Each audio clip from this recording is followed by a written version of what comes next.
அனைவருக்கும் இனிய வணக்கம். நான் உங்கள் செந்தில்குமார் கண்ணன். இது நம்மூர் நம்முரிமை குழு மற்றும் நம்மூர் நம்முரிமை யூடியூப் சேனல், ஃபேஸ்புக் தளம், வாட்ஸ்அப் குரூப் எல்லாவற்றிலும் ஓராண்டுகளுக்குள்ளாக இன்னும் 1.5 மாதங்களில் நாம் மீண்டும் ஒரு முறை ஓராண்டை நிறைவு செய்ய இருக்கிறோம். அந்த வகையில் நாம் இப்பொழுது சிறப்பான முறையில் தான் நம்முடைய செயல்களை செய்து கொண்டிருக்கிறோம். இந்த குழு ஆரம்பித்தால் 2 நாட்கள் தாங்காது, 3 நாட்கள் தாங்காது, 1 மாதம், 2 மாதம், 3 மாதம், இப்படி எத்தனையோ சொல்லிக்கொண்டே வந்தார்கள். அதையெல்லாம் கடந்து இன்றைக்கு ஓரளவுக்கு நம்மால் முடிந்தவரை தொடர்ச்சியாக செயல்பட்டு கொண்டிருக்கிறோம். சில நேரங்களில் அமைதியாகவும் இருந்திருக்கிறோம். அதற்கு காரணம் அந்த 2024க்கான பொதுத் தேர்தல், நாடாளுமன்ற பொதுத் தேர்தல், சில வழிகாட்டி நெறிமுறைகளுக்காக நாம் அமைதி காத்தோம். தொடர்ந்து இப்போது மீண்டும் நம்முடைய கருத்துக்களை பதிவிட்டு கொண்டே இருக்கிறோம். நம்முடைய குழுவை பொறுத்தவரை நிறைய விவாதித்திருக்கிறோம். நாம் விவாதித்ததெல்லாம் நடந்திருக்கிறதா என்று பார்த்தால் கேள்விக்குறிதான். நான் இல்லை என்று சொல்லவில்லை. ஆனால் அந்த விவாதத்திற்கும் மேலாக பல விமர்சனங்களை தனிப்பட்ட முறையில் நான் சந்தித்திருக்கிறேன். குழுவாக சந்திப்பதை விட தனிப்பட்ட முறையில் நான் பல விமர்சனங்களை சந்தித்திருக்கிறேன். குடும்ப உறவுகளிடத்திலேயே கூட எனக்கு மிகப்பெரிய பிரச்சனைகள் வந்திருக்கிறது. அப்படி இந்த குழுவை இன்றளவும் அப்படியே நடத்தி கொண்டிருக்கிறோம். பொதுவான பிரச்சனைகளில் தொடர்ந்து நாம் குரல் கொடுத்து கொண்டே இருக்கிறோம். அதற்கு கூட நீ யார் குரல் கொடுப்பதற்கு என்கிற கேள்விகள் எல்லாம், விமர்சனங்கள் எல்லாம் வந்திருக்கிறது. அதையெல்லாம் தள்ளி வைத்துவிட்டு அது பற்றி நாம் கவலைப்பட போவதில்லை. அதே போல 13 ஆண்டுகளாக, ஏறக்குறைய 13 ஆண்டுகளாக நம்முடைய தானிப்பாடி அரசு மருத்துவமனையில் ஒரு மருத்துவர், ஒரே இடத்தில் ஒரு அரசு மருத்துவர் 13 ஆண்டுகளாக வேலை செய்து கொண்டிருந்தார். அவருக்கு பல்வேறு பிரச்சனைகள் இருந்தது. அவர் மீது துறை ரீதியான நடவடிக்கைகள் இருந்தது.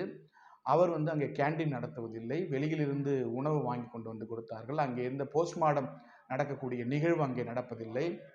அங்கே குடும்ப கட்டுப்பாடு ஆபரேஷன்கள் நடந்தது, அது நடப்பதில்லை. இதையெல்லாம் அங்கே சுத்தம் சுகாதாரம் என்கிற வார்த்தைக்கே இடமில்லாமல் இருந்தது. இதையெல்லாம் துணிவோடு நாமும் துணிவோடு இணையத்தில் பேசினோம். ஃபேஸ்புக், வாட்ஸ்அப், யூடியூப் சேனல்களில் தொடர்ந்து நாம் அதை பேசினோம். அப்படி பேசிய பொழுதுதான் அங்கே இருக்கின்ற பல பிரச்சனைகள் மக்களுக்கு தெரிய வந்தது. அதன் பிறகு இன்னும் சிலர் அவர் மீது நடவடிக்கை எடுத்தார்கள். பல்வேறு நடவடிக்கைகளுக்கு பிறகு அவரும் கடுமையாக போராடினார். இந்த ஊரை விட்டு நாம் செல்லாமல் மீண்டும் இங்கேயே மருத்துவராக பணிபுரிந்து விட வேண்டும் என்று. அப்படி பல்வேறு போராட்டங்களுக்கு பிறகு அந்த இடத்தில் அவர் போய் மீண்டும் இன்னொரு மருத்துவர் ஓரளவுக்கு சுமாராக நடந்து கொண்டிருக்கிறது. இப்பொழுதும் அந்த மருத்துவமனை மீது பல்வேறு குற்றச்சாட்டுகள் இருக்கிறது. நிச்சயமாக போதிய ஆதாரங்களுடன் அதற்கான வேலைகள் வருகிற பொழுது நம்ம அதை பற்றி கண்டிப்பாக விவாதிப்போம். பிறகு நம்முடைய அரசு பொது ஆண்கள் மேல்நிலை பள்ளி, ஒரு விஷயத்தை நம்முடைய மக்களுக்கு நான் சொல்லிக்கொள்ள விரும்புகிறேன். இதே ஊரில் நம்முடைய அரசு பெண்கள் மேல்நிலை பள்ளி இருக்கிறது.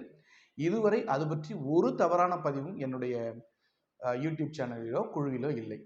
காரணம், எல்லாவற்றிலும் ஓரளவு சிறப்பாகவே நடந்து கொண்டிருக்கிறது. இன்னொன்று, அரசு ஆண்கள் மேல்நிலை பள்ளியை பொறுத்தவரை பல்வேறு விதமான குற்றச்சாட்டுகள் அங்கே தொடர்ந்து வைத்துக் கொண்டே இருக்கிறேன். இப்போ கடந்த ஆண்டு மிக மிக மிக மோசமான நிர்வாக சீர்கேட்டினால் அந்த பள்ளி தொடர்ந்து பல்வேறு விதமான சிக்கல்களை சந்தித்து கொண்டே இருக்கிறது என்பதை மக்களிடத்திலே திரும்ப திரும்ப இணையத்தின் மூலமாகவும் பல்வேறு வாய்ப்பு கிடைக்கிற பொழுதெல்லாம் வாட்ஸ்அப், ஃபேஸ்புக் மூலமாக தொடர்ந்து சொல்லிக்கொண்டே வந்தேன். அதை நிரூபிப்பது போல முத்தாய்ப்பாக 2023-24 கல்வியாண்டில் 10ஆம் வகுப்பில் 49% தேர்வு, 11ஆம் வகுப்பு 1260, 12ஆம் வகுப்பு 70, இப்படி மிக மோசமான தேர்ச்சி நிலையை பெற்று தமிழ்நாட்டில் திருவண்ணாமலை கடைசி என்றால் திருவண்ணாமலையில் தானிப்பாடி கடைசி என்கிற ஒரு அற்புதமான நிலையை நாம் எட்டியிருக்கிறோம். அது பற்றி நாம் பேசலாம், அது பற்றி நாம் பல்வேறு விவாதங்களை வைக்கலாம் என்றால் அதற்கும் பல்வேறு முட்டுக்கட்டைகள், பல்வேறு பிரச்சனைகள். சரி, அது ஒரு பக்கம் இருக்கட்டும். இதில் இன்னொரு விஷயம் என்னவென்றால், அங்கு இருக்கக்கூடிய சில ஆசிரியர்களுக்கும் எனக்கும் ஏதோ தனிப்பட்ட பிரச்சனை என்பது போலவும், தனிப்பட்ட காழ்ப்புணர்ச்சி என்பது போலவும் சிலர் பேசி விமர்சனம் செய்கிறார். அங்கு இருப்பவர்களிடத்தில்தான் நானும் படித்தேன். அங்கே இருக்கக்கூடிய ஆசிரியர்கள் தான் எனக்கும் ஆசிரியர்களாக இருந்தார்கள். என்னை பொறுத்தவரை எந்த ஒரு தனிப்பட்ட ஆசிரியர் மீதும் இதுவரை நான் ஒரு இடத்தில் கூட குற்றச்சாட்டு வைக்கவில்லை. அப்படி இவர் மீது நான் இங்கே குற்றச்சாட்டு வைத்திருக்கிறேன், யாராவது என்னுடைய ஃபேஸ்புக் தளத்திலோ, யூடியூப் சேனலிலோ, வாட்ஸ்அப் பகுதியிலோ யாராவது அதற்கான சான்றை எடுத்து காண்பித்தால் நான் குறை சொல்வதை விட்டுவிடுகிறேன்.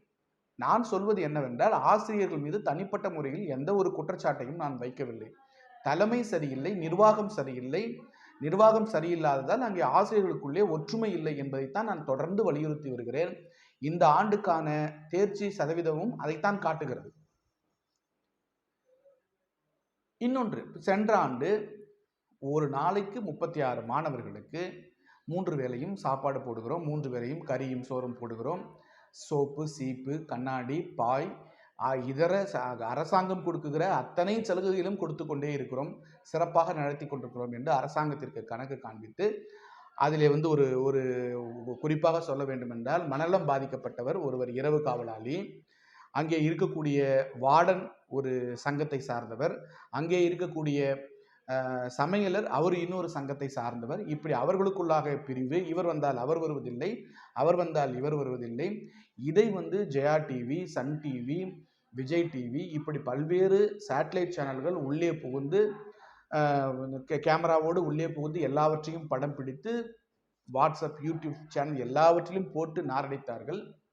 அதன் பிறகு அதை பார்த்துவிட்டு என்ன நடக்கிறது என்பதற்காக நாம் உள்ளே சென்று கேள்வி கேட்டோம், சென்று போய் பார்த்தோம். அதற்காக செந்தில் என்னை தாக்கி என்னை மிரட்டி பணம் 5 லட்சம் 4 லட்சம் என்று பணம் கேட்கிறார் என்று என் மீது குற்றச்சாட்டு வைத்து காவல் நிலையம் வரை சென்றோம்.